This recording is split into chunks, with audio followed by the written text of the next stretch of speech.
Good evening. Welcome to the regularly scheduled meeting of the Jefferson County Board of Education on Monday, January 13th. And do we have anybody to lead us in the pledge this evening? We have Nancy McManus here with Jefferson Elementary School. Good evening, Dr. Gibson and school board members. I'm honored to be here this evening with some wonderful fifth graders from Shepherdstown Elementary. When I call your name, will you please stand? I have with me Liam Sager, and he's here with his mother, Mrs. Sager, who is also our SEA president. Next to Liam, we have Andrew Roth, and he's here this evening with his mother, Kara Roth. Next, we have Surf Guerra. Surf is also here with both his parents and grandmother. Let's not forget grandmothers.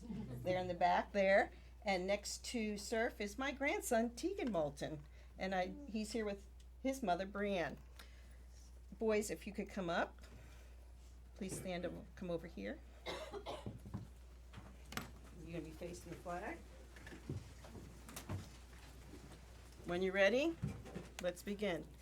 I pledge allegiance to the flag of the United States of America and to the republic for which it stands, one nation, under God, indivisible, with liberty and justice for all. I would also like to mention to you that I chose these boys not only because they're wonderful students, but they're wonderful representatives of Jefferson County. They are the 10-year-old Little League state champions. They were on that team. They know how to work hard and play hard, and so do their parents. They work really hard for their children to do well. So thank you this evening for letting my students present to you the Pledge of Allegiance. Thank you. Thank you. All right, we will move right along with the agenda and start with our One Jefferson Awards. For those of you who are not familiar with the One Jefferson Awards, these folks are nominated by their coworkers, by maybe parents, by other folks in the school system as outstanding representatives of their of our employees, of our school system. They exemplify everything that we value, including doing what's best for our students. And we start this evening with our volunteer of the month, Mr. George Moxley. And who's going to be? Stand back up.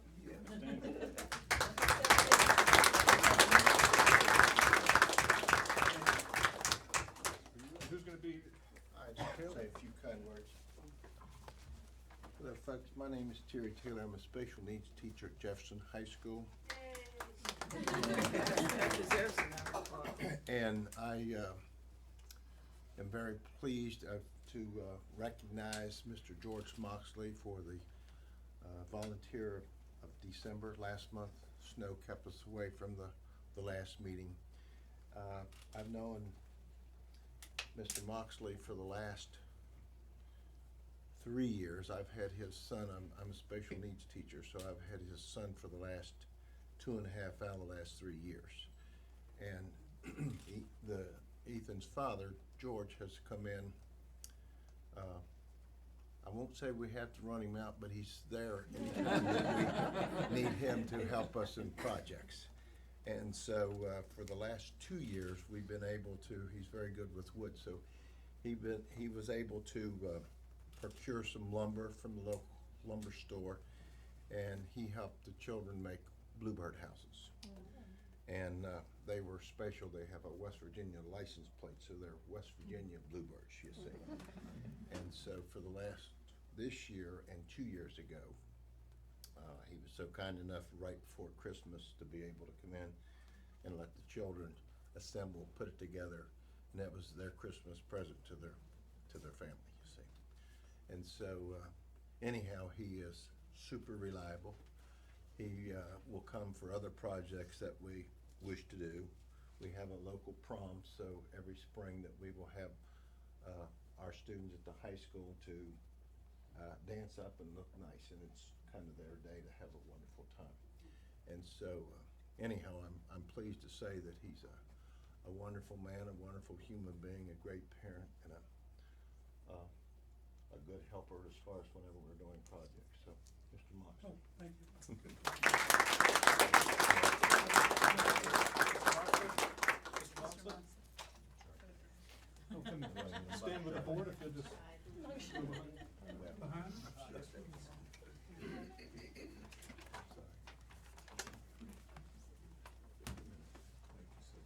Thanks for being a volunteer in the schools. All right, Mr. Cable, I asked to slide in just a minute. That's all right. Bluebird on my shoulder on 3. 1, 2, 3.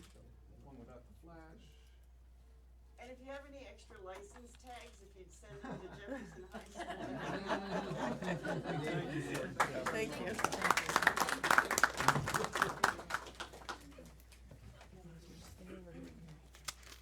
All right, up next, our service person of the month from December, Christine DeLauder.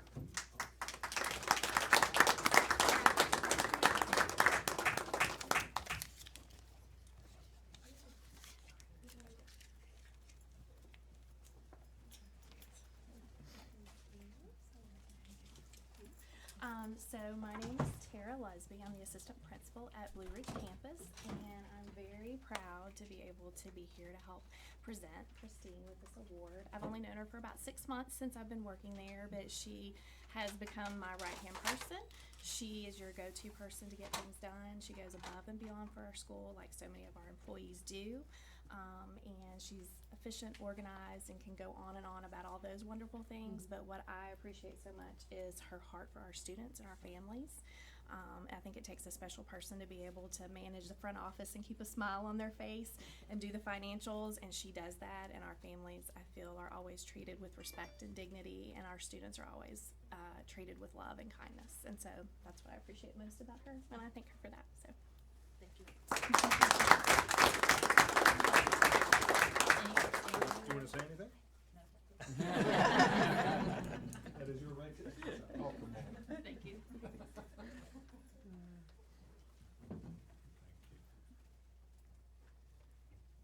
right, Blue Ridge campus on 3. 1, 2, 3. They never say it. Flash. All right, thank you very much. Thank you.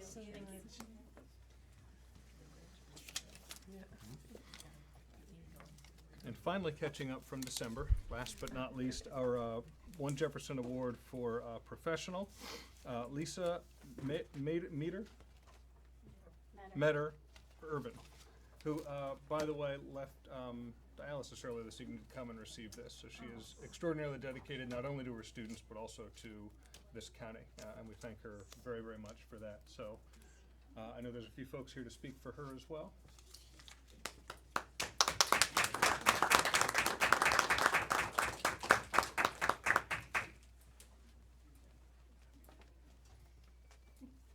Hi, my name is Jeremy Brock. I'm the assistant principal at Charlestown Middle School.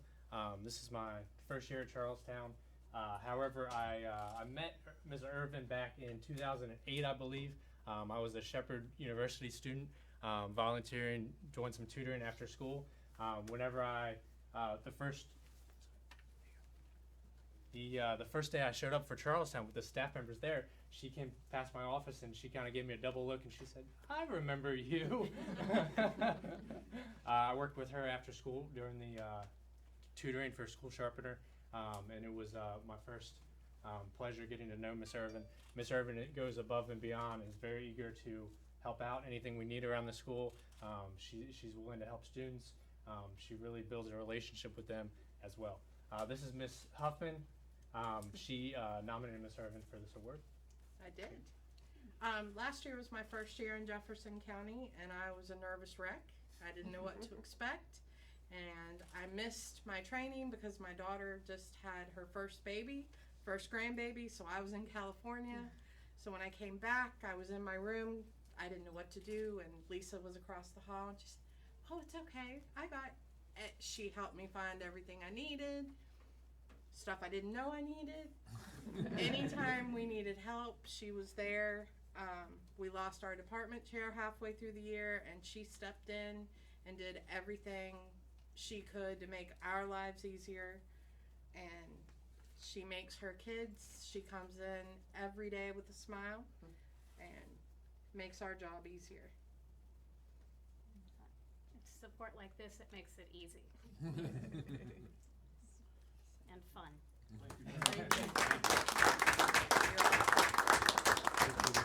For a picture. Hans, I'd like to add too, Miss Irvin and I taught together at Charlestown Middle School many years ago, and she's not been doing it just this year. She's been doing it for quite a few years. And it's really good to see someone that's a veteran that continues to have high expectations and continues to do what's great for kids and students, as well as the other staff. I was just like you, Ms. Hoffman, when I first came to Charlestown Middle School. She was very supportive of me. We did co-teaching together. We started it many, many moons ago at Charlestown Middle School. So congratulations, great to see you here.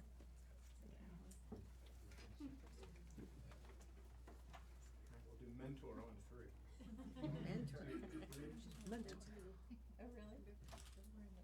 One more without the flash. Wonderful, thank you so much.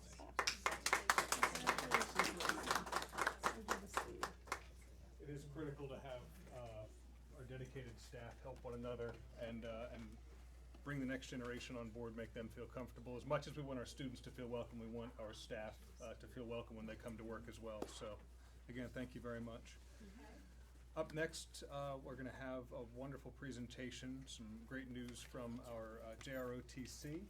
Mary Ellen Lloyd, I think, is waiting outside with, oh, there she is, never mind. I will turn it over to her. This is the best part of my job every year, to meet with our ROTC students, and every year my tradition is to not know how much money they've worked hard to raise, so if I cry, it's very genuine and not staged.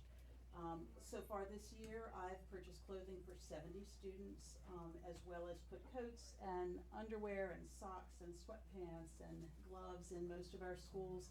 We anticipate over 200 students needing this lovely service that is provided simply by the kindness and generosity of our community. And these kids are rock stars, and rock stars are my favorite. They do this, and I was so impressed to see several of them out this year, and they were actually using the education piece that I provided about what is poverty like, and why does a family not necessarily qualify as homeless or live in a place you might think of as being an impoverished place, but still needs support from the Shoe and Coat Fund. And every one of these young men and women that I saw out in the community were talking those points up. They weren't just standing there saying, please give us money. They were actually talking about the needs of their classmates. So they are truly fabulous. And I'll have to take my glasses off because I know I will cry. And I brought a tissue, although Major Sudam said I needed a towel, so.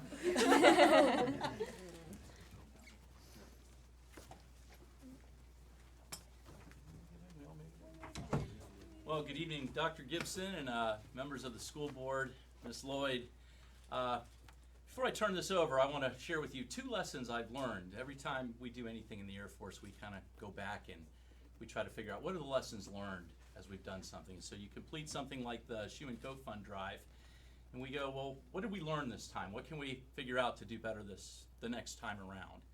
And we learned 2 really important things this time. And the first one is, never wager with the cadets. Never challenge them. Never doubt that they're going to come through and do an amazing job with anything. That's the first lesson learned. And the second lesson that I've learned is that blondes have more fun. With that, I turn over Cadet Colonel Abigail White, our Corps Commander, to make the presentation. I'm not as good at public speaking as Major Sudam yet, but it is truly an honor to be here because we all had to work very hard to make this work, but it is something that we all enjoy. It's something that we know is truly going to give back to the community, and being able to do that, it really makes you feel good about yourself.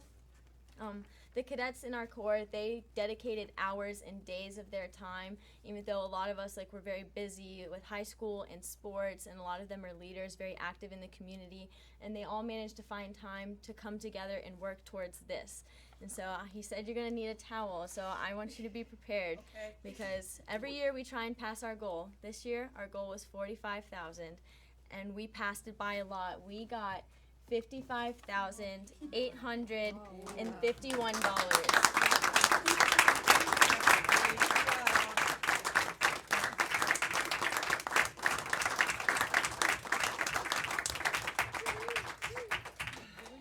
And next year we're going to try and pass that again, so you better be ready for it, because I believe they can do it.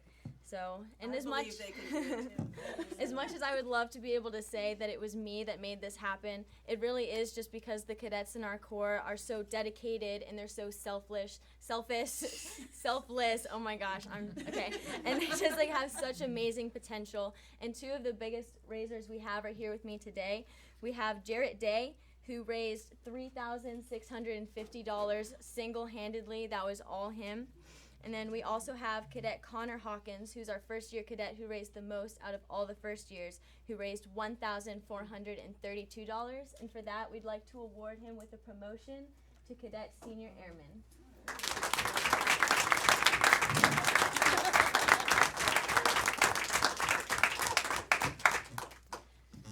So yeah, thank you so much. Everything you do is so amazing. It inspires us to do better, and we wouldn't be able to do this if it wasn't for you and everything that you do. So Thank you. and I hope that this can do something good. I hope it can. Yeah. Right. So I hope you all have a good night. Thank you. Can I get the cadets just filing back here? What? Oh. I'll Everybody hold this, bow. maybe you guys can go around. You gotta go that way. Behind the board member. Okay. I say this with more and more sincerity every year. If you're worried about our future, don't be. Look at the amazing young people in our community. Truly, truly. Let's get them to hold that check.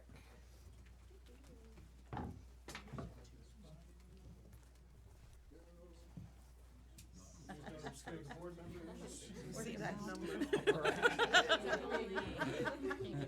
We could get Miss Skinner to do a Vanna White. Which Okay, what is it next year, Major? Shaving it completely? Mohawk, let's say 1, 2, 3, Mohawk. All right, one more. Mohawk, that's the next. Dyed your hair. Great, thank you, everybody.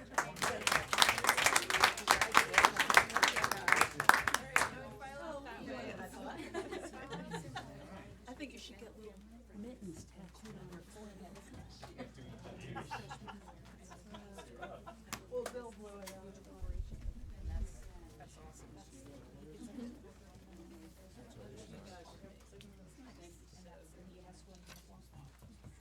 Well, you're doing a good job. Thank you.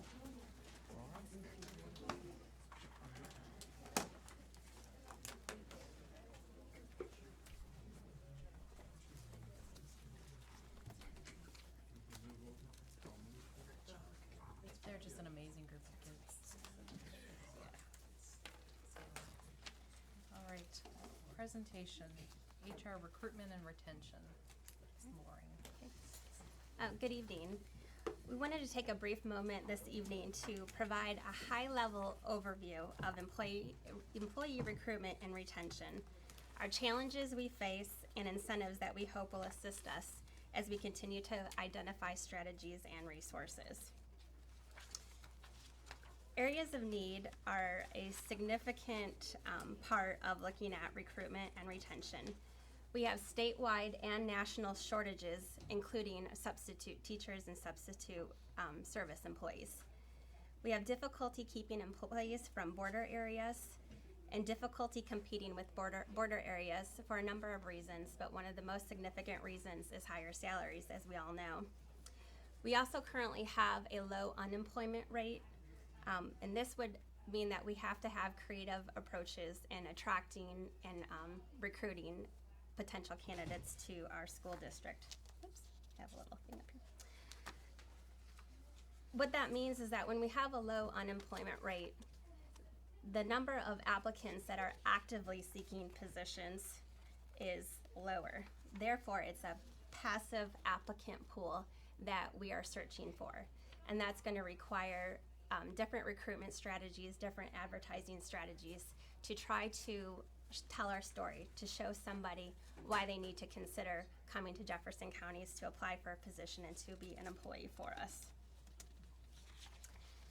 The research tells us presently that there is a shortage, and these are some reasons why a shortage exists. There's a think tank for K-12 that projected an annual national shortfall of 112,000 teachers. That was by 2018. The need for more educators would continue to grow well into the 2020s, the group predicted. And as we can see today, that prediction was accurate, and that was in Education Week.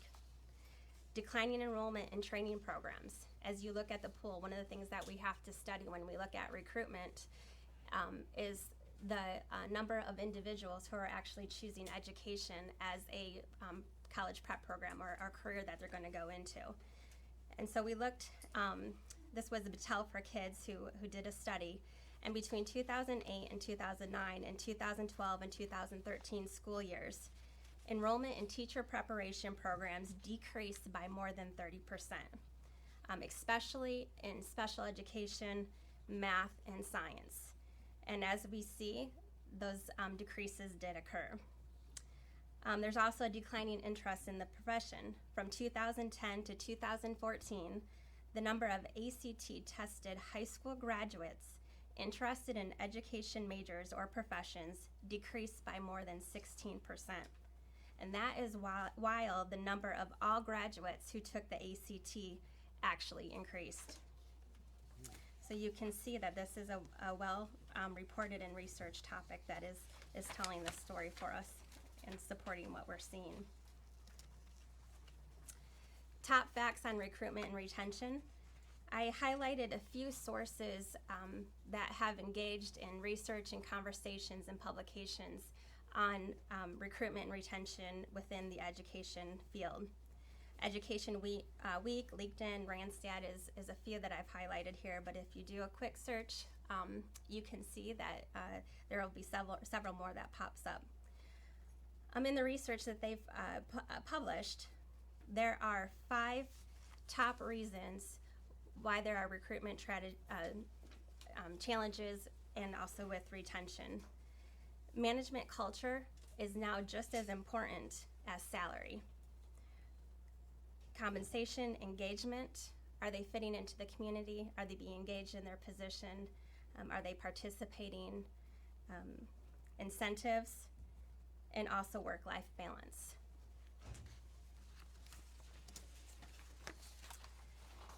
Incentives that the state has put out for helping with the shortage and also the recruitment and the retention is the 3-step increase for math and special education teachers, the attendance bonus, retirement incentives, national board stipends, national certification stipends, and tuition reimbursement for adding additional endorsements to their current certification.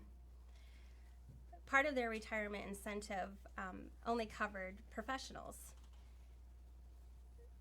As you will review and approve this evening, we are putting out to renew our expanded retirement incentive to include our service personnel. We offer national board incentives, therapeutic professional stipends, recruitment stipends, service personnel pay bumps for associate's degrees, and recognition programs, as you saw this evening. What does all this mean? The state is looking at new initiatives, as you see in the past year. The county is looking at new initiatives, and that these changes will positively impact both areas of recruitment and retention. This year we have completed well-advertised job fair for service positions. We are now advertising in the DMV, which if you've been to the DMV, you know that's a very large captive audience. A stronger onboarding program for our new employees, streamlining efficiencies to make processes less cumbersome on our employees and our new employees. And we will ask as part of the consent agenda this evening that you will approve a stipend for our school psychologist. Any questions?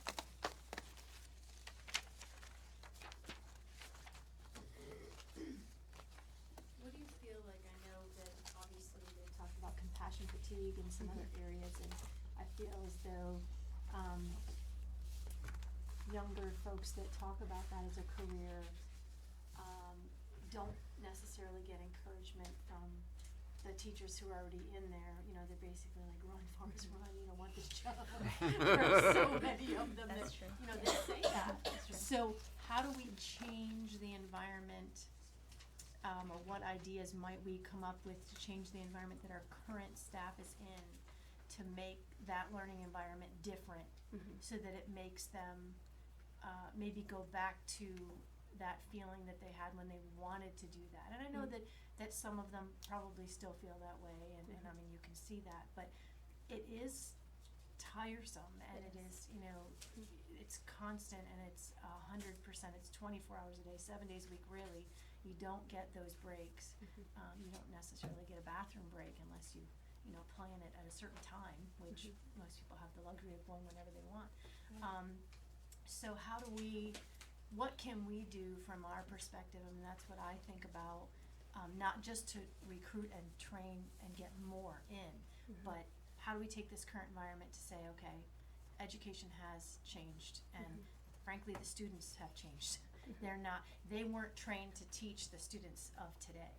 So the staff development piece, I think, of our own staff and changing the dynamic of what that classroom looks like and what their responsibilities are inside the classroom, I think have to change to be able to create the culture of, this is really cool, I really enjoy doing what I'm doing here, rather than so many times it becomes either, behavior issues, or it becomes, the social emotional needs, or it's so much other than just, I love pouring knowledge into students, or the things that they thought it was gonna be when they started.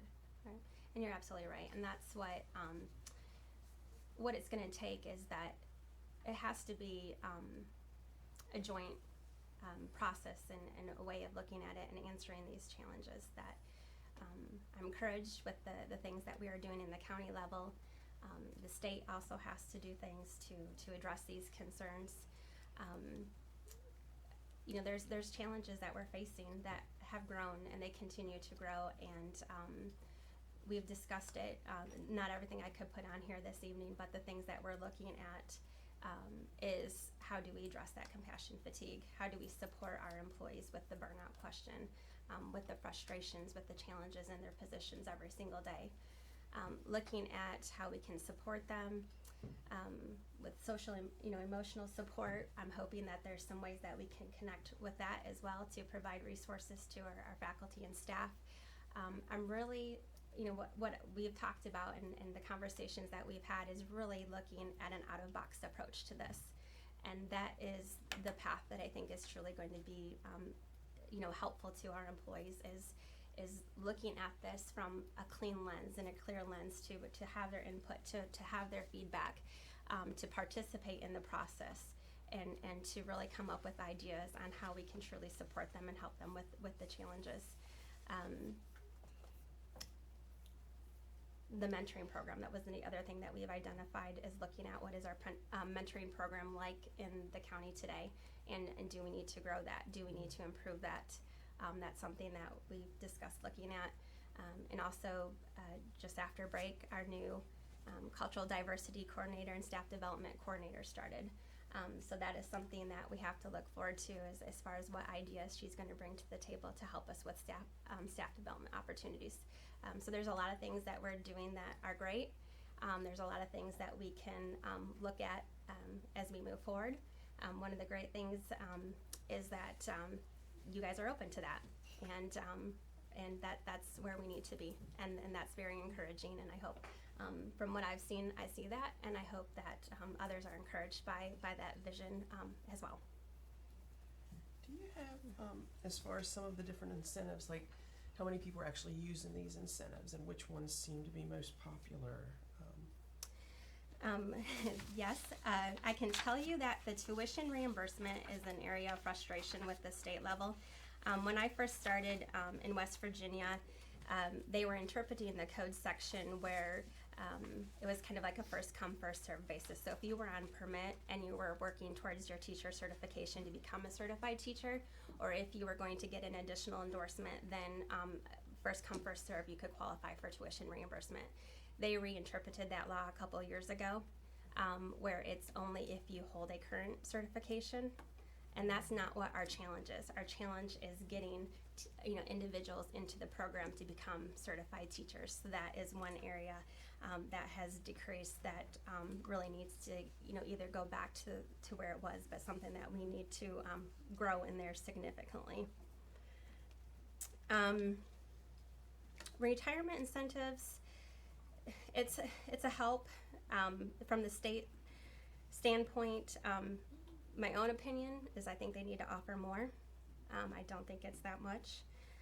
The other thing that I would like to see is that, again, this is at the state level, but the unused sick days. I know that's been a conversation, especially over the past year, but I would really like to see them go back to being able to use the sick days instead of them sitting there dormant and not being able to use them if they don't in some way, shape, or fashion.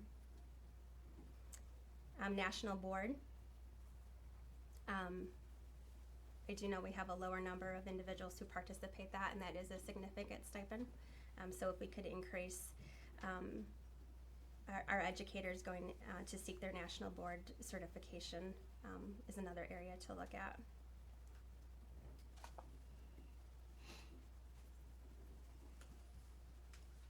And some more recruitment pieces. I do have a significant amount of ideas that require some resources. Okay. So if I could add a little bit more to both of those, one of the things that's going to play into this that you're going to hear from Dr. Ebersol and his team is I think they've put together quite frankly, a magnificent package of within our capabilities of supporting the teachers for some of the things that they struggle with that are above and beyond teaching. However, one of the limitations that we had is when we approached the state about this money and we were asked to send in our ideas, what would you like to do? I had sent in a special request that said, hey, what of this can we do that benefits teachers for compassion fatigue? What supports can we give directly to them? And at the time, we were told none. That we can't utilize any of that funding to support teachers supporting kids, not for counseling for the teachers, not for training and incentives for them. It's based on, it has to be directly towards the kids. And so we're really looking at ways for us to look at local funds that we have more control over and find some supports for those individuals who are a bit overwhelmed by just the sheer level of social, emotional, mental health needs of our students, because that seems to be where the greatest struggle is for a lot of our new teachers, including our institutes of higher education doing a better job of preparing students for the current environment, which also continues to be a struggle. They need to evolve as well. Yeah, and compensation is still a significant area of need, and I don't want to take away from that at all, but going back to the slide on the research, I mean, that's really what the research is telling us, is that yes, compensation is significant, but it's not just about compensation anymore. It's having good work cultures where you want to be where you work, you enjoy it, you're feeling supported, you feel like you're contributing. How you feel in your workplace, it has just as much of a importance to the recruitment and retention strategy as compensation does. Both very significant areas. And as far as recruitment goes, thank you for doing the job fair that you guys did out at the bus garage a couple months ago. On the surface, at least, it seemed to be successful. I don't know if it did, worked out to be. It did. We were able to get a few, which is good. That is a success at this point in time. If we can secure, one successful applicant that turns into an employee for us, and that's a success, because that was an applicant we didn't see before. So that goes back to the passive job seeker, and our advertising strategy really helped with that goal. And we'll keep doing that. The goal is to do one in the spring for our professional educators. We'll probably try to do a service fair once in the fall, once in the springtime, and then a professional fair in the springtime to invite local graduates, but also any graduates that we see at job fairs.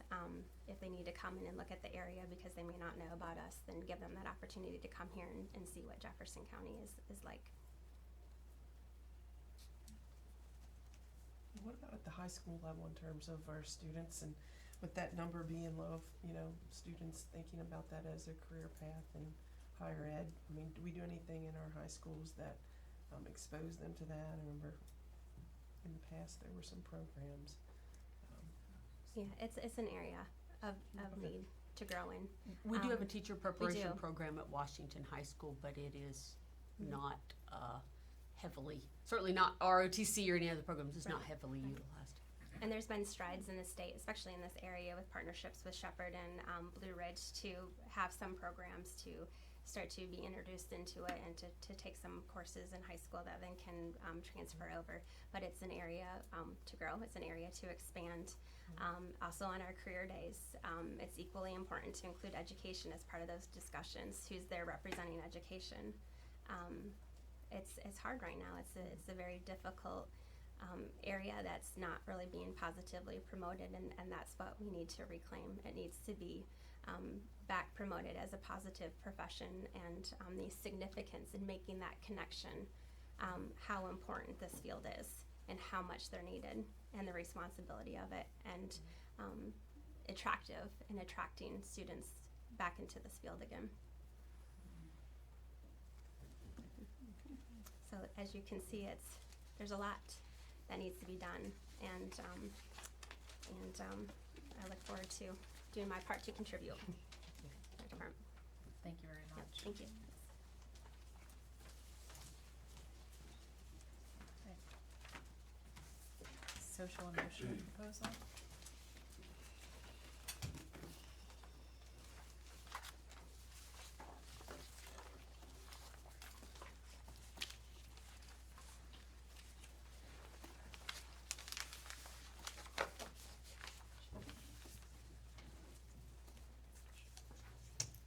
Good evening.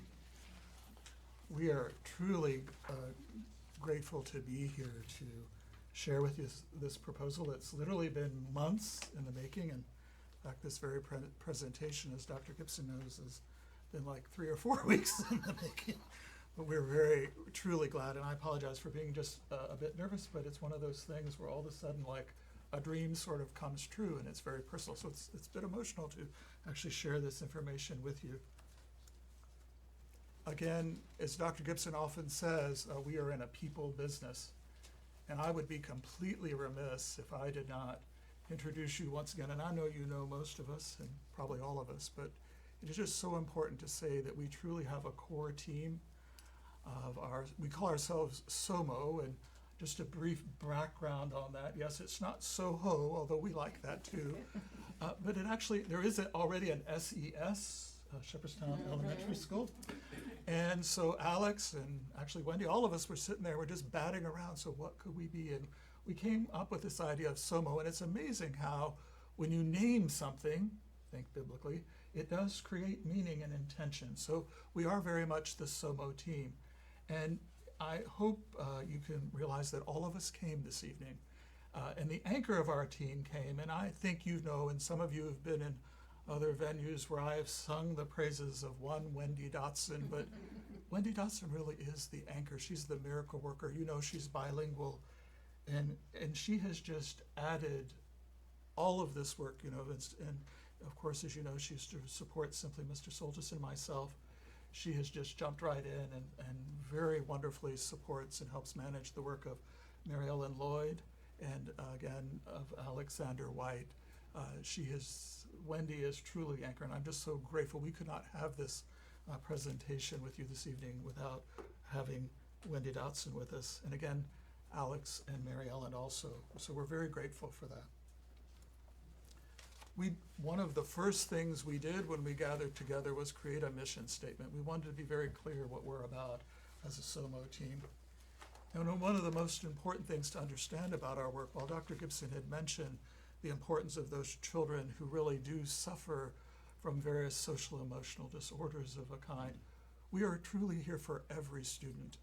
Over the weekend, I was reading a work on the work of trauma-informed education, and I was sharing this with Mary Ellen and Alex earlier. We so often think of trauma-informed education as simply for those who've experienced trauma, but the reality is we as educators need to be ready at all times to engage every student with genuine empathy and kindness. Because just imagine, as a very dear friend of mine who used to be a minister used to always say, when I stand before you, I actually see a pool of tears, and that gives me courage to speak to you. Each of you know the sadness that's in your life, things that you would rather be one way or another, and yet when we meet students, we don't know that. We know, obviously, through my work in Title I do know who are the socially, economically disadvantaged children. Yes, I know who those are.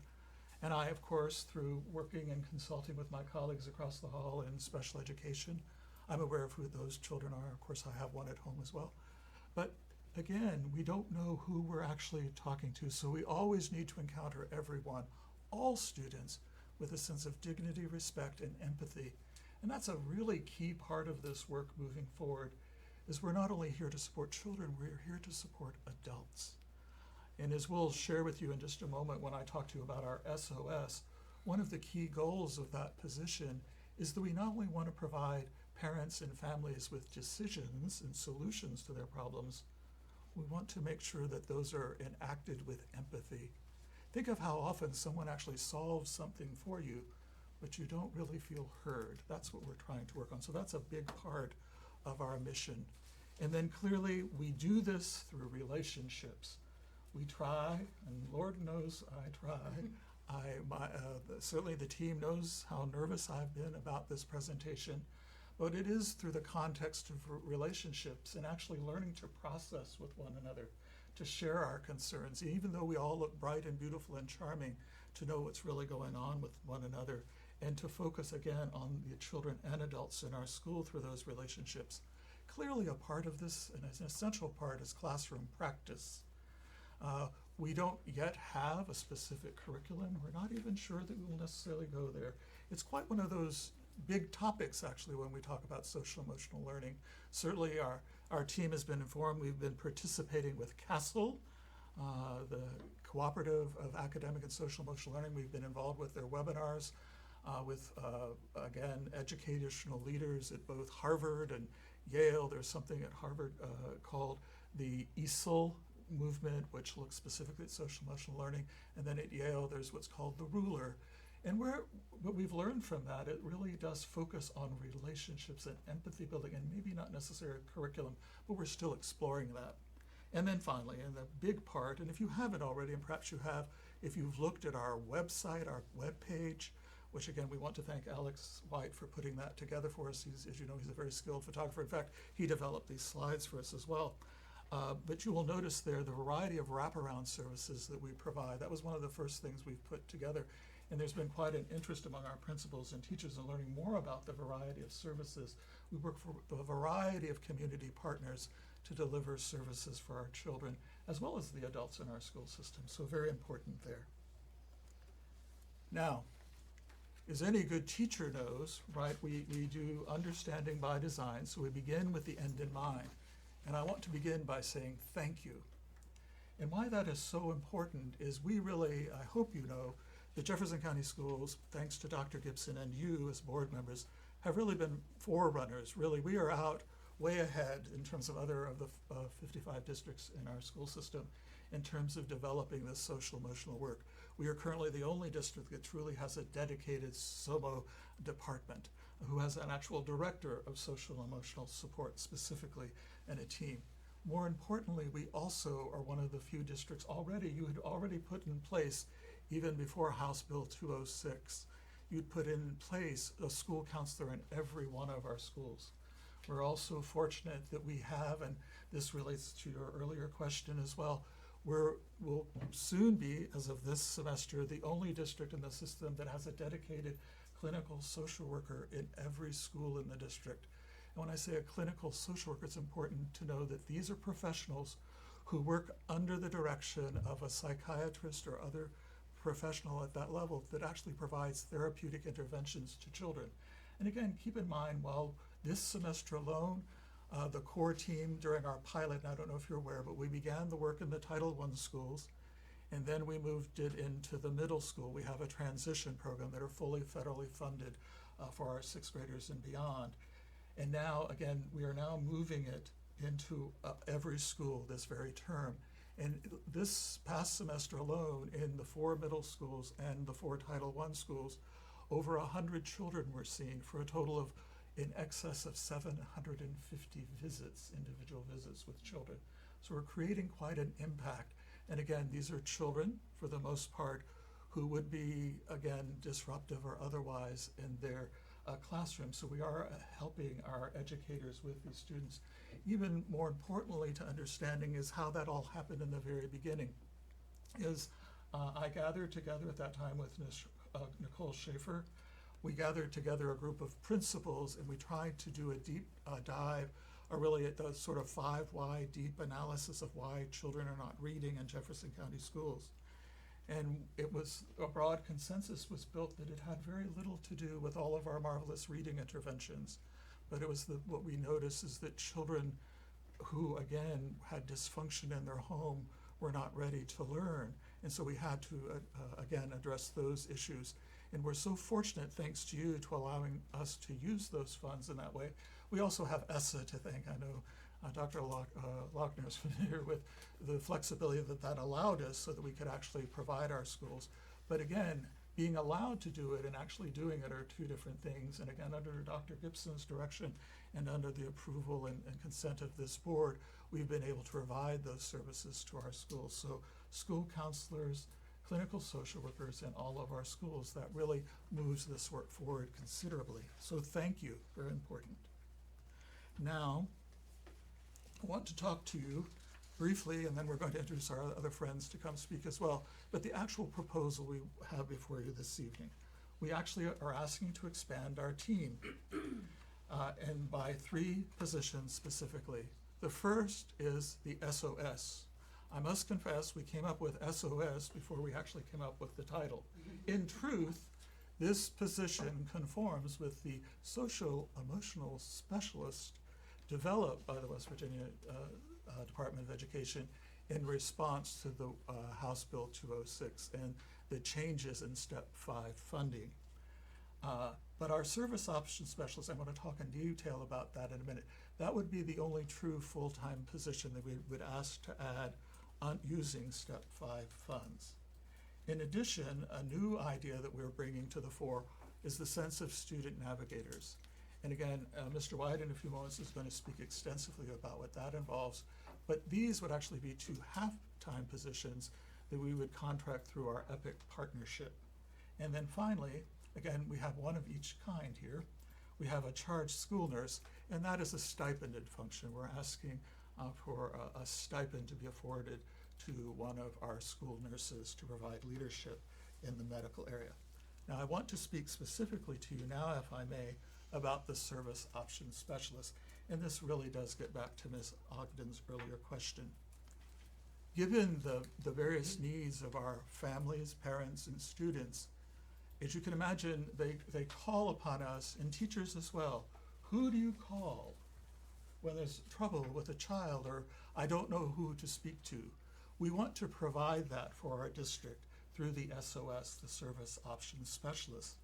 This would be a person who would serve as a confidential liaison, providing information, but also direct assistance to parents, families, and occasionally students. They would use a triage method where they would make appropriate referrals, but at times there would actually be certain interventions that they could directly provide to a student. They would also serve as the first level of appeal in terms of conflict resolution. You know how I know you know about these things when people are concerned about grades, field trips, even attendance issues, those kind of things, even discipline. This would be the person who they would first speak to and then make appropriate referrals. They would work very closely with our school leaders. That's very important. Our school leaders, our principals, assistant principals, school counselors are still very much a part of the work. However, they would work in concert with this person. And again, all of us sitting on this row, including Wendy, we regularly engage. I must confess, since I've become the director of social and emotional support, I've worked with more crying adults than in my entire school career because they often come to see me. Why? They want to be heard, they want a solution, and I can offer that empathetic ear. This would be part of what the SOS would do for us. In addition, we would ask that they work, again, as Ms. Ogden had queried, that they would work to assist us with providing professional development to our teachers, especially job-embedded professional development to our teachers. Not a great deal of stand deliver, but working one-on-one with specific teachers and educators and helping them understand what are the best paths to supporting kids with empathy. So that would be a key part of the work. They would serve as advocates with us for all children, and I think that's very important, the potential of all children. Now it's my pleasure to introduce to you Alex White. I welcome any questions. We'll save those to the end if we'd ask, unless you have something right now you wanted to ask me specifically about the SOS. Nope, we're good. Alex? Thank you, Lee. Appreciate that. So, as Dr. Ebersol had just mentioned a moment ago, we're looking to add on 2 part-time positions. And these associates we would call student navigators. So I will be navigating you through this portion of the slide deck. But what we're hoping to do is, well, I'll read it to you. Navigator. This is what Merriam-Webster defines a navigator as: a person who directs the route or course of a ship, aircraft, or other form of transportation, especially by using instruments and maps. So we all know what to navigate means. In this particular instance, what we're trying to do, students are the ships and SOMO is the map. Oftentimes, students are just in need. They maybe they're transitioning through something happening in their life, and they need a trusted, caring adult who's going to sort of show them the way. So what we're proposing, these 2 part-time individuals are going to be that guide, that tour guide. The navigators would provide direct school-based services. So they would be spending a majority of their time right in the schools, with an emphasis on middle and high school students. Placing an emphasis on students experiencing transition. Now, I want to pause right here and talk about the word transition. It's a unique word in education, and oftentimes what comes to mind are students who are transitioning in and out of placement, maybe going to and from the Opportunity Learning Center. But I want to just take a minute to explain that that's not necessarily the only types of transitions we have in education. While sometimes and oftentimes we do have transition and placement, we also have lots of other transitions as well. For an example, you may have a student who perhaps experienced the loss of a family member or a loved one. And during that season of time in their life, they're transitioning from being with that person to being without that person. And that's a very difficult transition. Or maybe their parents are going through a divorce. And so you've got this really high-flying student with a 4.2 GPA, but all of a sudden their world has been rocked and flipped upside down. That's a type of a transition. So moving forward, if you hear me use that word, I want you not to think of just the students who are coming to and from Timber Ridge or Brook Lane, but I want you to think about every student that could potentially have some sort of transition in their life. And that's why the student navigators would be helping all students. The student navigator would be helping students during periods of reorientation and reflection as needed. And for those of us in the room who've ever taught school or worked in a school in any capacity, you know that students sometimes just need to reorient and reflect. And sometimes that just means sitting down with a trusted adult and maybe venting or sharing, or maybe just sitting quietly. That's okay too.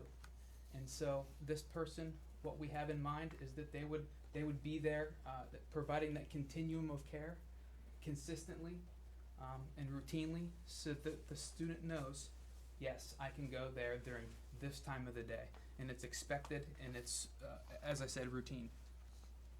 And then finally, frequency versus duration. Some of the things that I've described to you might sound a little bit like the work that I do as the at-risk coordinator, and it really is. And I love my job as the at-risk coordinator. Unfortunately, for me, I've got lots of other administrative roles and responsibilities, and my time is measured in frequencies. For instance, I know that every Monday at 9 o'clock I'll be at Jefferson High School to meet with students on my caseload, and I'm there for a specific amount of time. And I also know that every Friday at about 9 o'clock, Mrs. Marcus can expect me to come into Washington High School and meet with the students on my caseload at Washington. And there are a variety of other schools where I do this at, meeting with students. But again, it's measured in frequencies, not necessarily duration. The student navigators would really be able to take the time to go into the school and have that continuum of care, follow the student if maybe their placement's changing. Take the time to visit them more regularly or routinely or maybe for a longer period of time that morning, as opposed to 15 minutes with Mr. White to talk about attendance, grades, discipline, and how are things at home. It would be that longer, the time that the student really truly needs. So what are some types of functions that the role would entail? Well, we would expect this person, or these people rather, to build and maintain student caseloads. And we also know that they would be, just by the very nature of their work, they would be collaborating with the school counselors and possibly school administrators. They would be providing consistent consultations, focusing on the word consistent. And they would be helping implement solutions to problems and build resiliency. We really like the word resiliency. Somo likes that word a lot because the word resiliency means to spring back, to bounce back. And we all of us, whether the adults, the students, no matter who you are or what walk of life you come from, we all experience times where we need to have a little extra resiliency. And so what better way to do that than to have a trusted individual come alongside you and show you the way and how to do that. So the bottom line, student navigators would provide a continuum of care and personalized services in real time for all students. And you'll notice that I put the word all in italics because, as I mentioned earlier, I really think that's an important message that I want to drive home, that on any given day, any number of our nearly 9,000 students would potentially need to have the services provided by the proposed student navigators. So with that said, I would like to hear from my friend and favorite colleague, Mary Ellen, for the one of them. One of them. I found my glasses, which I've been Oh yeah, she can't see thinking it. were over here for the last 40 minutes. Hi again. My part of the proposal, let's see if I can remember how to do this, Alex. Ah, yes. Involves the addition of a stipend position for one of our current school nurses to be what we're calling the charge school nurse. Our school clinics are more than a first aid station, and people often don't realize all the things that go on in a school clinic. Our nurses collaborate with community partners, they help families navigate health and social stressors, and they teach students to become advocates for their own needs. Our nurses, through our health centers, intervene with actual and potential health problems from first aid and medication management all the way through chronic illnesses. We have a student who's on a breathing apparatus who has a nurse that sits with her every day so that she can access her education. And emergency procedures such as AED machines and epinephrine availability for anyone who might go into anaphylaxis. And our school health services create connections to promote the healthcare of students and a healthy school environment. And these are just some of the partners that we work with on a regular basis. Jefferson County Health Department, WVU Dental Clinic, the Lions Club International, Shepherd University Nursing Department, Charlestown Walmart. They all work with our current school nurse staff to provide both programs and actual tangible items to support our kids' health. Our services also encompass wellness, preventative services, education for parents, for students, and for staff, care provision, and one of the key duties of a school nurse is to link every student with a medical and dental home. So they're not only providing care, but they are working to help them find a medical home outside the school for continued care. Currently, we have 14 and a half school nurses serving our students. She's really not a half nurse, she just works for us half-time as a nurse. All of our nurses, I'm very proud in Jefferson County, every one of our school nurses has a Bachelor of Science in Nursing. Each one of them has a registered nurse license, and they are all West Virginia school nurse credentialed. Some counties choose to use LPNs for some of their nursing positions, and that's a slippery slope because an LPN cannot, for instance, provide insulin administration for a student. So I'm always grateful that this board has used a lot of wisdom to both keep a robust number of nurses, and that is a profession where everyone has a shortage, as well as to maintain high standards of qualifications. 2 of our nurses currently hold national nurse certification as well. All schools also have at least one health assistant. That is a service personnel who's designated to stand in when the nurse is at lunch or on a break, or if there's an absence that can't be covered by a nurse where there's not a critical need for a registered nurse. And the school nurse supervises the training of that person and oversees their work. They also supervise the training and provide oversight for classroom aides who give individualized, specialized health care in the classroom. So we have a lot of nurses. They know they're very highly trained. Why? A charge nurse. As our school health staff continues to grow and our programs expand, we need increased consistency and accountability. I will continue to manage the programmatic end of our health service, but I am not a nurse. I often tell people my mother was a nurse and my daughter is a nurse, but that's as far as my nursing expertise goes. Many of our initiatives, including the AED program and the epinephrine protocols, require a registered nurse or a doctor to be the coordinator. Expertise and collaboration with a nurse professional provides the best outcome for students and, frankly, for the district. Currently, our school nurses volunteer or are recruited, and some of them will tell you they are voluntold. That's one of their favorite terms, to support these initiatives and programs, and I'm always so appreciative of their generosity of spirit and their professional collaboration.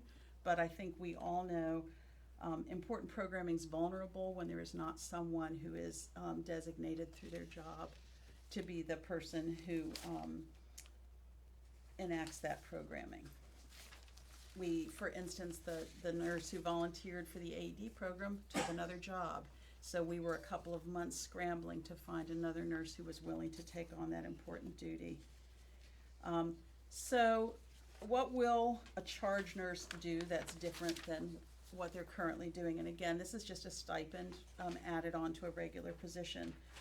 They'll lend some medical expertise paired with on-the-ground knowledge of the West Virginia School Health Protocol, which is a huge booklet that determines everything that anyone in a school health office does, from taking someone's temperature all the way through some of those complicated procedures.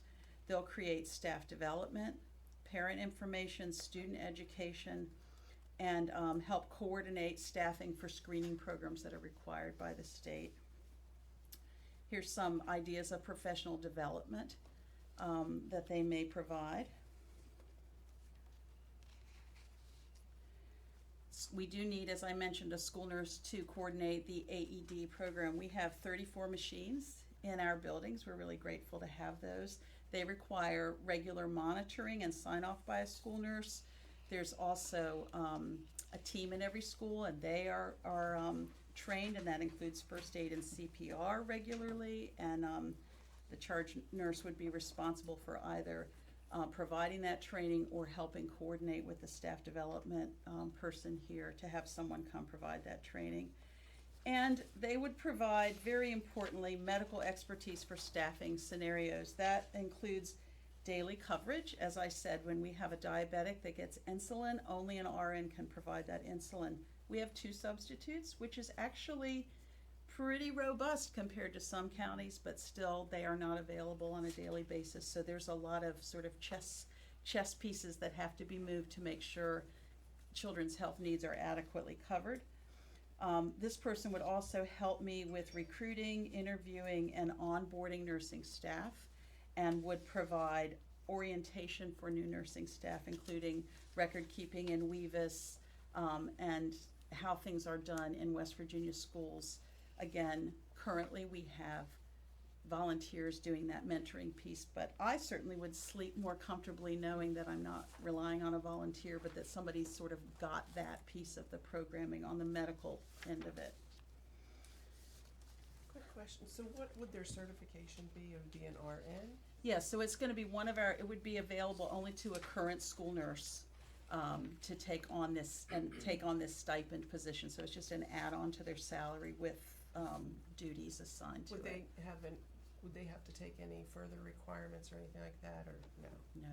West Virginia has incredibly stringent school nurse requirements, as they do for many things in the Board of Education. So, you know, they also have to have this specialized school nurse certificate to be fully permitted, and our nurses are all on board with that currently. So to finish up our presentation, I'll circle it back around to Dr. Ebersole. And thank you all for your time. And now I've lost the glasses again, because that's what happens. And Dr. Lockton, we do have position descriptions fully developed for all of these. So if you needed to see the position, it would detail the qualifications. One of the things that comes up with the Medicaid is we often need to have physicians consent for reimbursement in Medicaid, and the RPN position can do that. So I just didn't know if it was something that would be beneficial that we could tie in with this. Like a nurse practitioner? Yeah.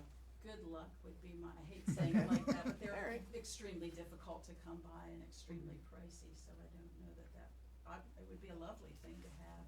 I'm not sure that would. But we will certainly take that Yeah. into consideration. So, we didn't we truly saved the best for last, because we promised you it would be thank you. But before we get there, we did want to share with you the proposed budget, and this budget has been presented to our Jefferson leadership team, and certainly Dr. Gibson's aware of it. Our Chief Business Officer, Ms. Marone, is aware of the request that I placed before you. Again, as I've mentioned, the service options specialist does conform with the position planned within House Bill 206 in the Step 5 funding. So you'll notice the minimum requirement there is that they do have to have a bachelor's degree. We would hope to recruit someone with either an educational, social worker, or school counseling background for the position. And there you have that dollar amount with benefits. Again, our student navigators, again, these would be part-time positions that we would retain through the services of our EPIC partnership with Eastern Panhandle Instructional Cooperative, and we would offer that position at $30,000 each for two, for a total of 60. You can see the stipended function charge school nurse. We would afford them, with your approval, the same stipend that we provide to department chairs, and both at the secondary level. And then you'll notice that we have included here as well $17,000 in professional development. Again, we cannot emphasize enough the need for professional development among our educators. Your point is well taken about the need to support them better in this area. We did conduct an audit. Again, it's using a 52-item rubric that Cassell prepared. We know the index score on that, it was like 1.46. So we know that there's work to be done in terms of that professional development piece. So we're requesting those funds of $17,000, again, for a total of $131,750. Are there any questions? Because This is all, pardon me, that's all would be a total addition to the current yes, sir. budget. That's correct. As you can imagine, we use braided funding. I'm very happy to report that, for example, we will be able to provide summer coverage with our clinical social workers using the $50,000 grant that we received notice of last week. We're going to actually have, for the first time in many, many, many years, a McKinney-Vento grant. We were fortunate to receive the full amount of $50,000. It's simply for this semester, which is also fascinating the way that works. And I do want to give a great deal of credit to Alex. Again, we often think, as actually Ms. Loring was talking earlier about the idea of professional development to our people. One of the things that I've been doing, and I hope you know that Mr. White and I truly job share. We currently share an office and have done so for 6 months, but part of what I've done is introduced him to actual grant making, and he actually wrote all of the narratives for the proposal that was successfully funded. I did the budget side, so we are expanding. So we will use some of that funding to actually provide summer coverage for our social work staff as well. So we use braided funding, sir, and so, for example, I'm federally funded, and then some of our staff is district funded, and others are through Step 5. Yes. But these positions would be through the Step 5 piece.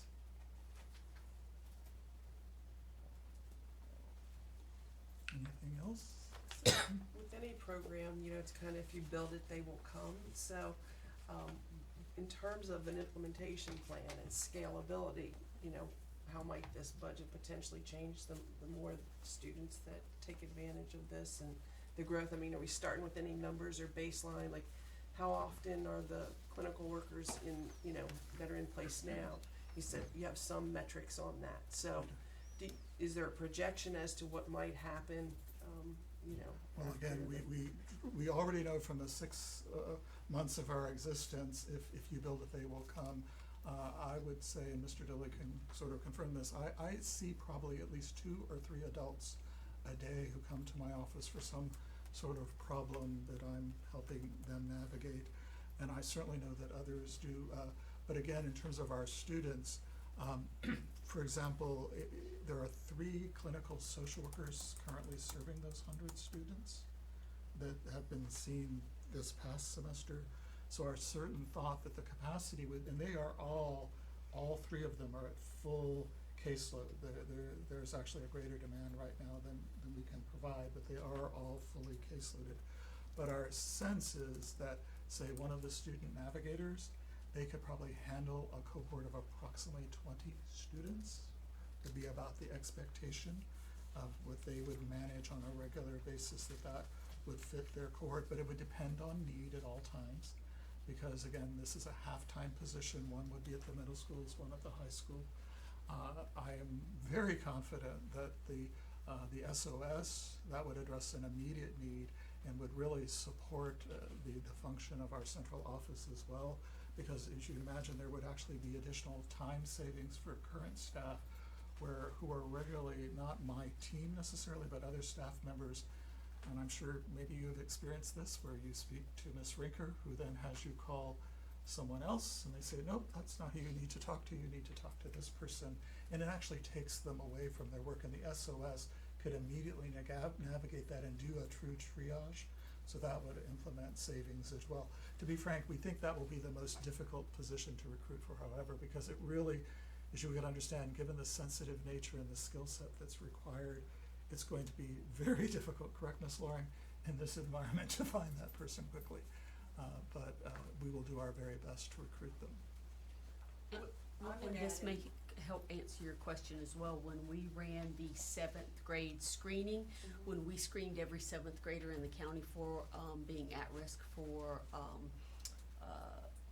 mental health needs, they were categorized into low, having some needs, high needs.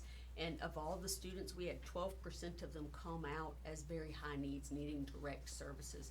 And we had another 16, 17% come out as having some immediate need for our services. So there is a great deal of individuals out there on tap. Some of these students were already receiving direct services, but very few of them.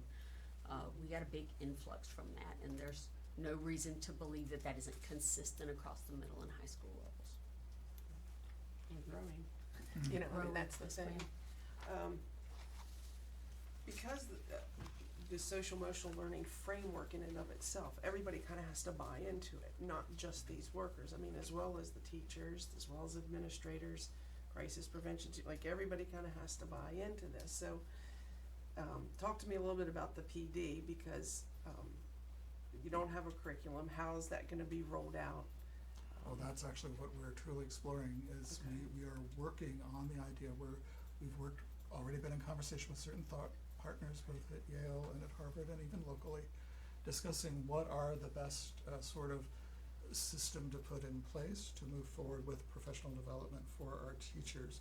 But again, as you can imagine, we want to be very careful in what we do because we don't want it to be sort of a sort of spray and pray thing, but we realize that this is difficult work, and it really is sort of a mindset change that we have to work with. But I can also share with you, given I know two people stayed here at least, I know that our principal leaders, our school leaders, our instructional leaders, they are very much invested in this project with us, and that they would be primary as part of the group, including my SOMO team, that would work to develop and sort of we are even thinking of potentially, and again, this is new in our thinking, but even a possible pilot, that we would say pilot an intervention. We're doing that right now, for example, with not related to social emotional, but for example, we're piloting an interpretation device at the secondary level. We might go through a similar timeline where we actually create a pilot to see which intervention works best. But again, to be frank, and as you may be aware, Dr. Luckner, I think that there are, I don't want to exaggerate the number, but I think it's 48 different cell frameworks. In fact, I'm in a partnership also with a group at Harvard. I'm part of their sort of band of people who get together on conference calls. And what they're trying to do is even create common vocabularies. Because when you talk about social emotional, what do you really mean? So I've been working with that group just to learn the lexicon so we can all speak the same language. Well, and then you have of our students that probably need some of these services. It's probably a lot of the population are special needs students, so how are they trained to be able to deal with students that have the special needs, you know? Yes. So it just brings up a lot of questions as far as the implementation, and then, as you're saying, working with administrators and buildings. Is there a plan for this to be written into strategic plans possibly? I mean, is it that type of yes, buy-in we received the at the notice school level? today. I'm Okay. happy to report that, in fact, my team asked me, why does she put SOMO at the top? Because today we received notice from the state superintendent, actually, of the work that the state that I typically represent in working on our strategic plan. And Dr. Gibson, when she noticed that out to the principals, she put on the top, looks like a lot of work involving our SOMO team, because it does involve extensively the strategic plan, and that is a significant part of it. Buy-in, yeah. Exactly, and as you know, I will certainly work with the partners at the State Department to do that and to actually inculcate this even within the SIP itself. This will become part of the SIP. Is there any intention of bringing any of this to the elementary level? Well, again, as we currently have written in the draft SOP, the student navigators would be available on an as-needed basis, because I think you would agree at the elementary level, the students are self-contained, they're more in relationship with their teacher, they're not transitioning as much. But on an as-needed basis, we would consider having them placed there as much as possible. Now, the SOS would work system-wide. They would not just be at the high school level. The SOS would work with all parents and families and students. And they would actually go into the elementary schools as well directly. And of course, they had the base of the clinical social work Right, staff that's, yeah. as well. So the direct clinical social work staff, that's every single school. That's every that we single have. school, yeah. The clinical social workers, again, it began as an elementary function, actually. And then we piloted there. We went from 1 day a week of service in the Title I schools to 2 days a week.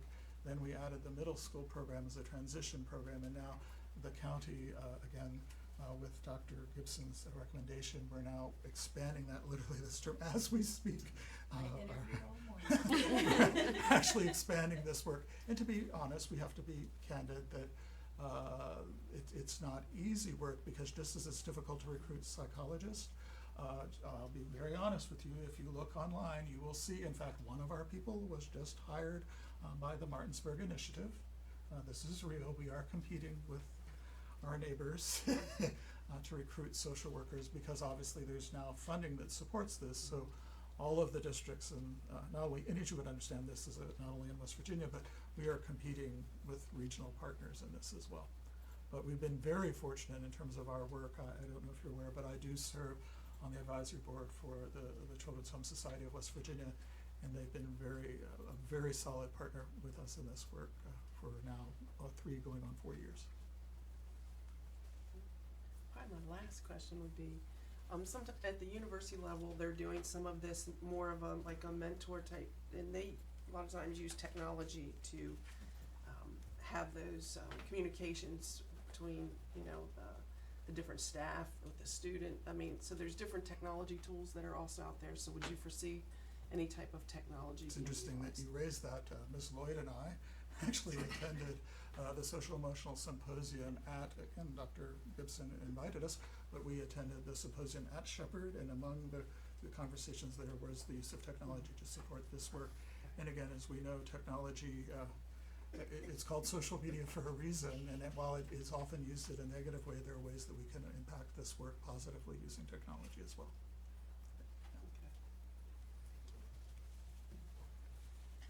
Leah, just got a question. You had talked about the original score, or the score that you had gotten from the castle, I think you said, right? Yes, ma'am. Isn't that where it came from?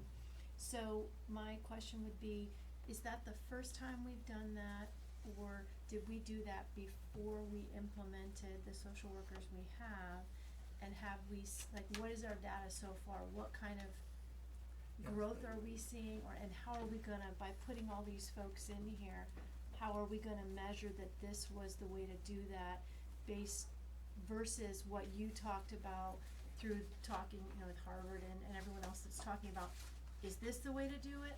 Or is the staff development piece the way to do it, dealing with even starting younger in preschool and you know, elementary, to train those skills so that the children have less difficulties as they get older? We did not, this was the baseline is what with this audit. Again, it was part of my commitment when I was asked to take the position. Actually, I discussed it in the interview, that I was aware of the Cassell audit and we would perform the audit. We also, it's not only quantitative, there was a qualitative piece. We did interview teachers, principals, et cetera, to gather the data that Cassell requires for the audit. But to be honest, it was a baseline for this work. So our goal is to go from a 1.46 to, it's a 5-point Likert scale, so we're hopeful that we will see significant gains in that audit from this work. And that audit is about programming we have, not about efficacy, you know, impact on children. It's about what, you know, there's a whole spectrum of what you might have in place. And so our score was based on what we have. It's not about, have you seen, you know, children have better attendance or better grades. That's not what the audit does. And again, and Mr. Dilly and I have had this conversation. This is really emerging work. We are sort of out there. So to be honest, I'm being honest with you, we would likely create metrics. Just as we have when Dr. Gibson came, she and I worked together to create a rubric of need that you all get to see. That was homegrown, right? We created that here with those wonderful indicators that we use within that, and I suspect that we would use some of my statistical know-how that I share with the team here and working with also Mr. Dilly to actually create our own metric in terms of what would be the levers and indicators that we could actually provide a rubric where we can then show you the efficacy, truly efficacy, that it's the effect. Now I must say anecdotally, if you talk to a Title I principal, they actually would like to go up, seriously, they like to have a social worker every day.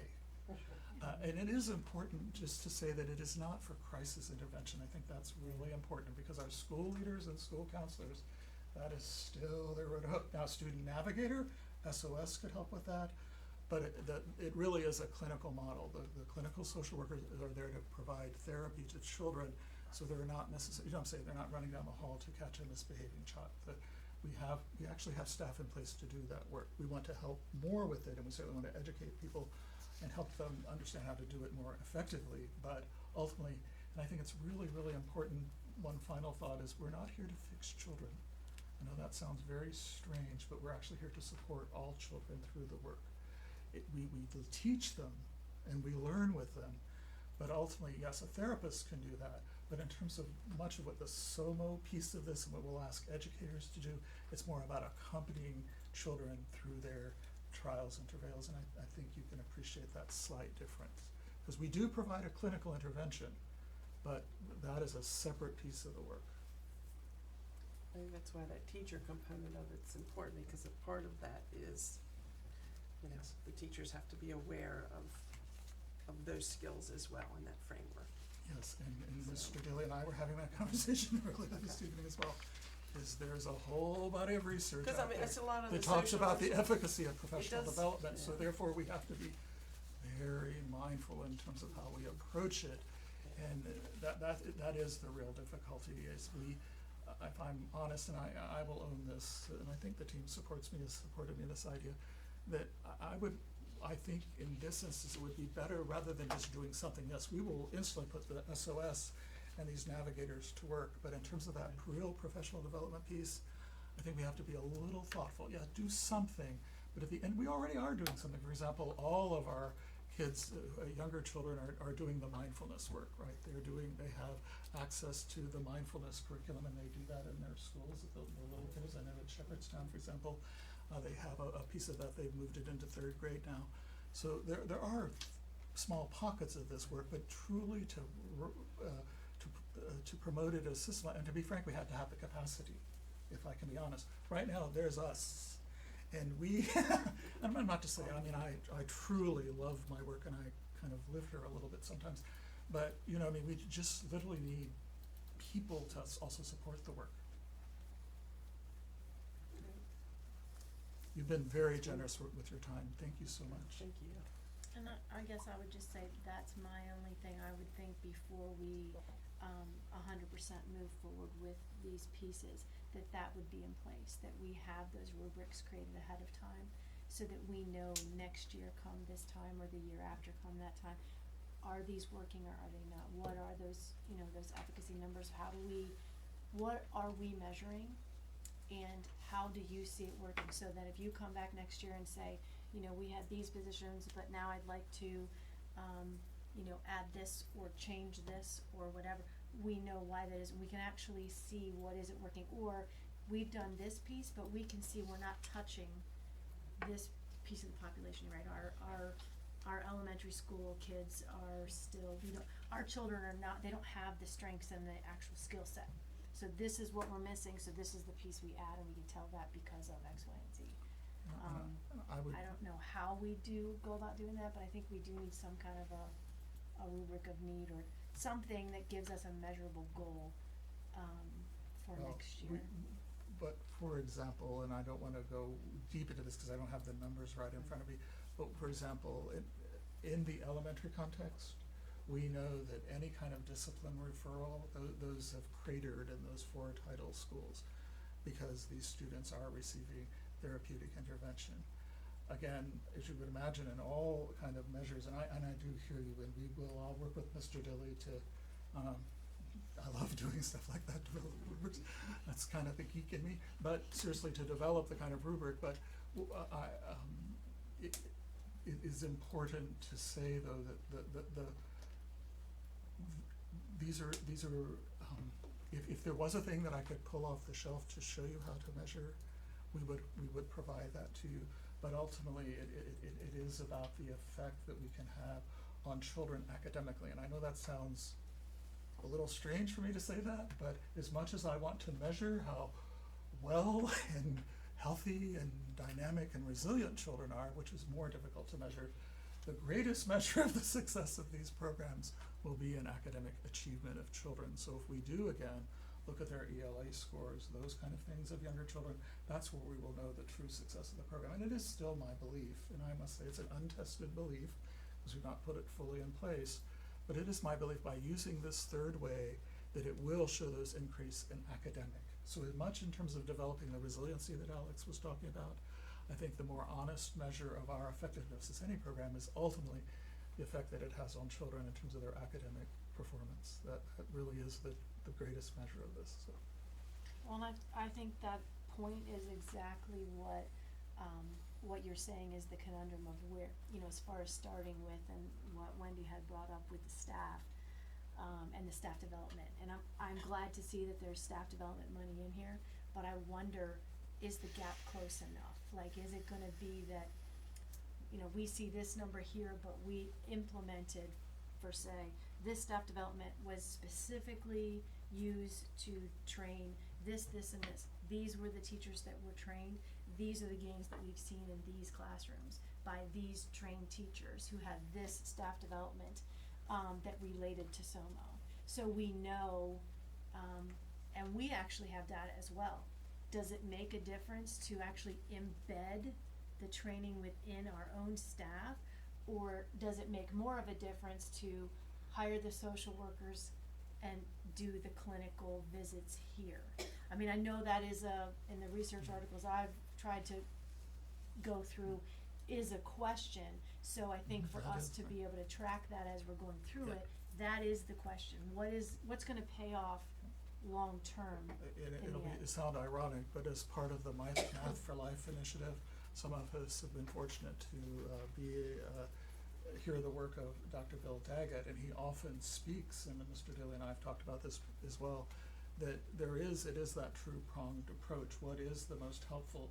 I must say that Dr. Daggett actually argues against direct services and argues more for these more educating staff to work with children as opposed to providing interventions. But when you have some of the clear issues that our children present with, and I see the principals shaking their heads, they feel there's also a need for direct intervention as well. So our approach right now is two-pronged, but I do hear very clear, and again, I will work with Mr. Dilly, one, to develop that rubric, if you will, and to create some of pre and post so that we can know and show you what progress is moving forward. And again, I hope we are starting at small scale too. As you can imagine, the need is very great. We would love to ask for even more. Mary Ellen and I were having that very conversation today. By the way, just one quick thing, and I did forget to say that our high schools, for example, will actually have the clinical social worker 2 days a week, because just given the number of students, so they're not a 1 day a week group. Our Title I schools will continue to have them 2 days a week because we cannot, as Dr. Lochner knows, we cannot supplant them by a service that you provide to other schools, so we give them twice the number of services. Thank you again. Thank you guys. Any other questions or comments?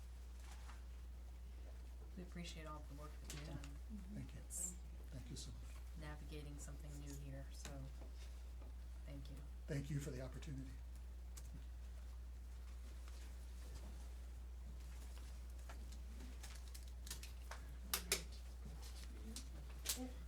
Madam Superintendent, any comments this evening?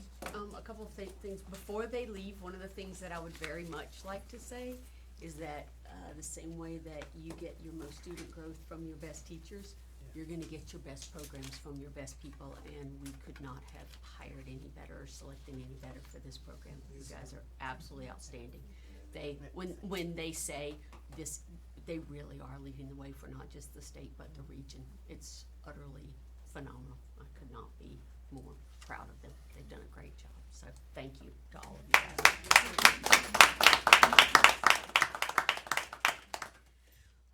The other thing that I would like to thank, I know it was hard to believe since it was 70 degrees this weekend, but I would also like to give a shout out to our operations team. I don't know that everybody realizes that we had a little stretch there for I think like 3 days out of 5 or 4 days out of 6 where they were all up at 3 o'clock in the morning checking road temps. They were doing Homeland Security weather briefings the night before at 9, and we've made, knock on wood, we've made some really good calls, and they've been because I have an amazing, again, really amazing team behind me that kept kids safe, and we've had as much instruction as we could get while keeping them safe. So thank you to them too. I appreciate it.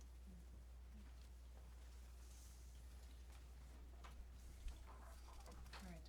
Approval of minutes from the regular board meeting held December 2nd, 2018. Is there a motion to approve? So moved. Second? Second. Any questions or comments or changes? All in favor? Opposed? Thank you. Citizens' comments, we didn't have any this evening? All right, consent agenda, any changes or? A retirement date changed. That was 39. 39, thank you.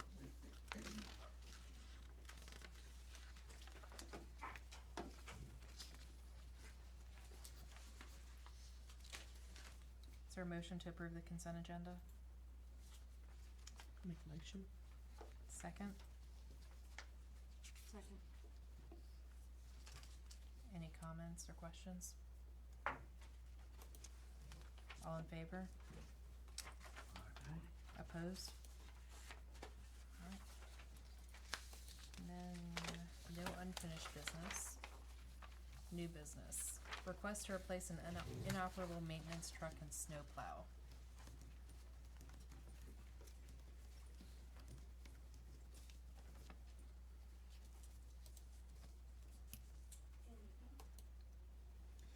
I'm here this evening to request we add a truck to the maintenance fleet. In November, we had a truck that became inoperable. We couldn't re-sticker it because it had a bevy of issues that didn't make it roadworthy. In the maintenance budget, we do have a line item that is going to allow us to replace a truck. However, this will give us what we already had. So we're coming before you this evening to ask that, per our replacement schedule, we get one ahead and we add the addition of a new truck so that we're able to be more efficient and more effective in moving our staff from school to school and in plowing the snow when those occasions arise.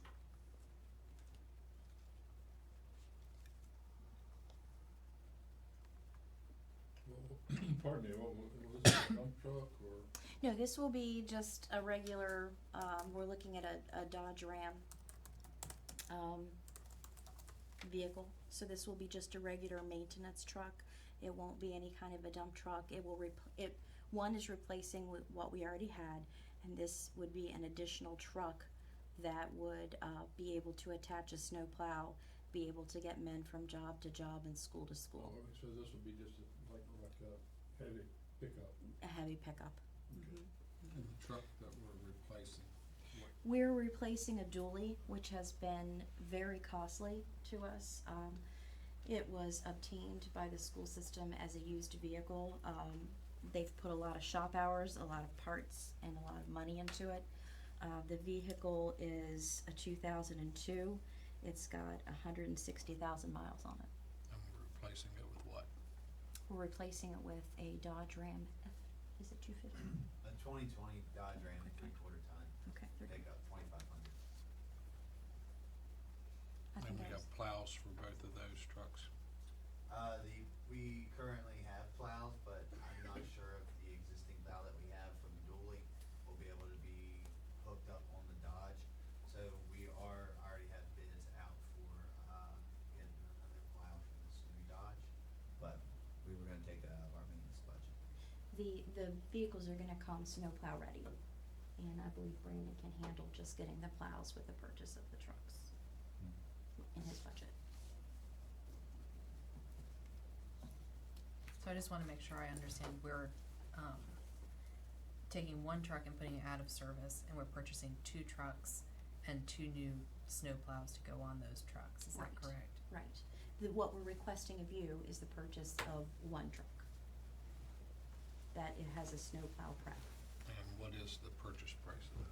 The purchase price is $26,588. And are you requesting that because it's not in your budget? It is not in our budget, that's why we're making the So the one that's in your request. budget, you're just purchasing.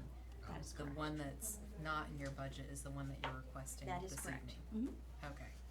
I just wanted to make sure I was on the Clear. same page here.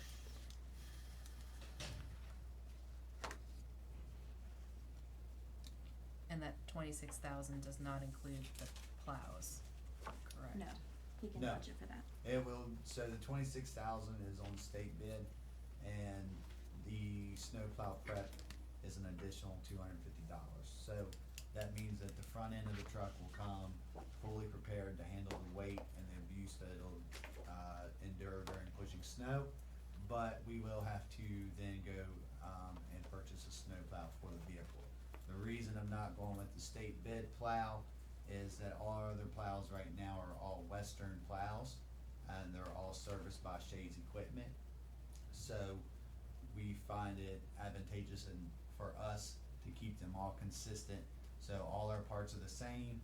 And again, if something were to happen to the plow we get on state bid, we don't wanna run down to Charleston and try to get something worked on, whereas we can take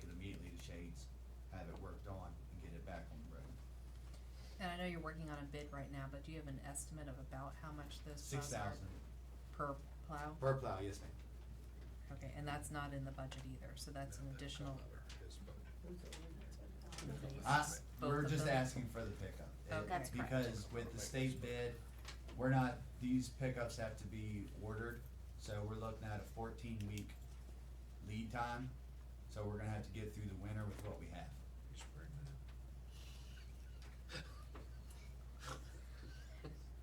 Winter will not last 14 more weeks.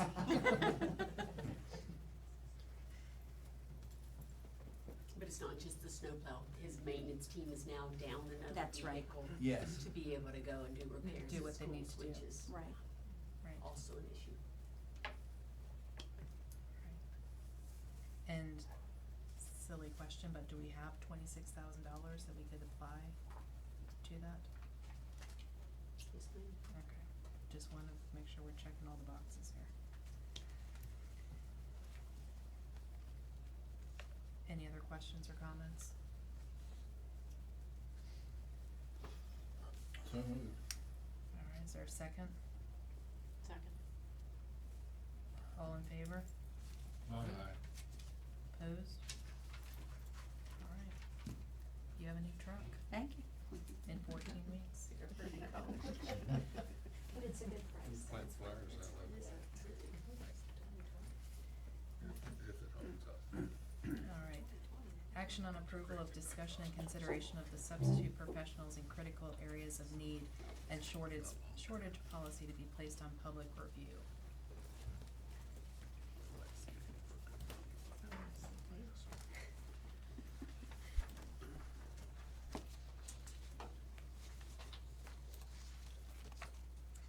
This evening, we have the substitute professionals in critical areas of need and shortage up for discussion and consideration to be placed on public review. We do have a policy in place for kind of reemploying our retired teachers into positions that we were unable to fill with a certified teacher, and can use a retired teacher past their 140 days, as long as we have a policy in place, and then that policy was adopted and approved by this board, and then also by the State Board of Education. We're required to renew that annually and submit it to them annually. So we have the policy, the changes that we've made to it for this year, kind of clarified some special education to make it more expansive into all categories of special education, kind of defining a little bit more of science of all categories, expanding foreign languages from one foreign language to all of our foreign languages that we offer. English as a second language. We scratched off gifted education because that is now up with special education, all categories. Speech language pathologists, added school psychologists, elementary education teachers, pre-K teachers, which also between special ed and pre-K includes pre-K special needs, family and consumer science, social studies, and art. We also corrected the year from 2012-2013 school year to the 2019-2020 school year. And then the second to the last paragraph, changing the employment term language to actual fiscal year, since that's how the retirement board actually assesses the retirement plan year, as well as the period in which they can be employed. So this is the policy that we have adopted. This is just to renew it for this school year. And once it goes out in public comment and we've had the chance to adopt it, then we would send it on to the West Virginia Board of Education for their review. So is there a motion to put this policy out for public review? So moved. Second? Second. Any questions or comments? Just, we need a space, I think, between here and above, or is that supposed to be on one word? The way that's written, just so you see that under B.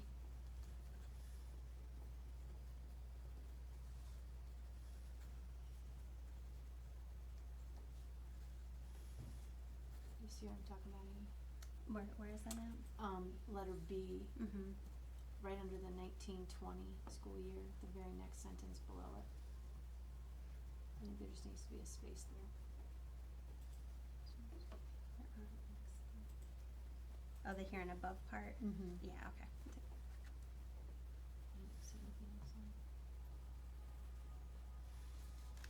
All right, all those in favor of putting it on public review?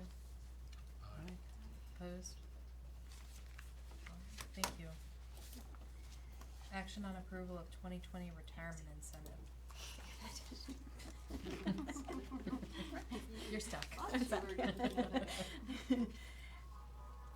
As I mentioned in the presentation, one of the opportunities that you have is to provide our service personnel or to expand it to any of our employees who are going to give early notice retirement beyond what the state allows, which is just for our classroom teachers.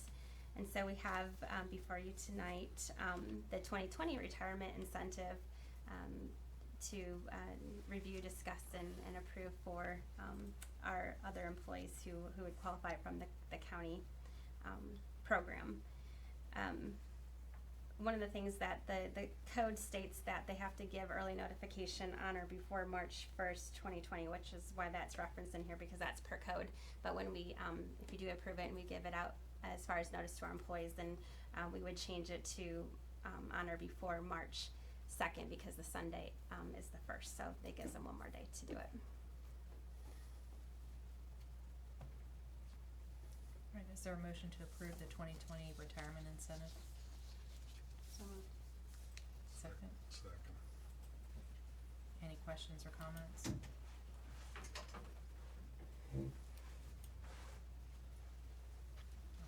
All in favor? Opposed? Aye. All right, thank you. Thank you. Thank you very much. Thank you. Action on approval of discussion and consideration of the instructional materials policy to be placed on public review. Good evening.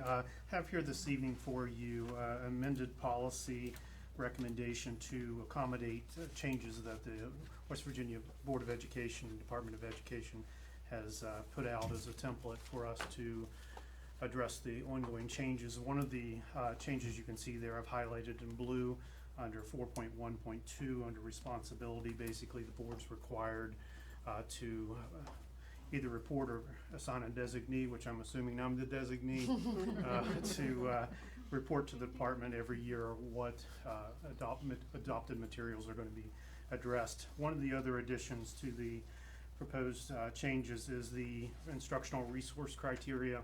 And this is important, and I felt it was important to include to address the language in which they are measuring or what they're basically dictating how we can use our funding, whether it's a primary or supplemental instructional resource. They're providing various criteria in which we have to meet either 100% or 80%.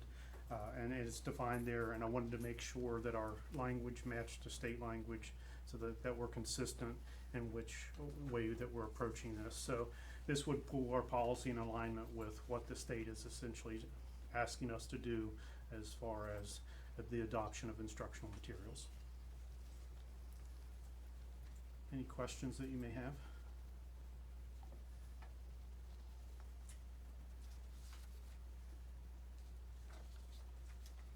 Is there a motion to approve putting the policy out for public review? So moved. Second? Second. All in favor? Aye. Opposed? Thank you. I just want to say it's really nice to have people just on top of it, because it's so nice. And Sure, Dr. actually, I Gibson would. enjoys it. Oh, you have no idea. I'm glowing over here. But Mr. Dilly, who didn't mention, actually has already developed a scoring rubric for the instructional materials design, including cultural diversity components and electronic materials components. It's a thing of beauty. It's a thing of beauty. So just really working far ahead. Yeah, it is. So yeah, kudos to him. And number 14, executive session, Yes, ma'am, we have executive session for legal and personnel. and we anticipate action. Yes, ma'am, we do. Is there a motion to go into executive session? Second? Second. All in favor? Aye. Opposed?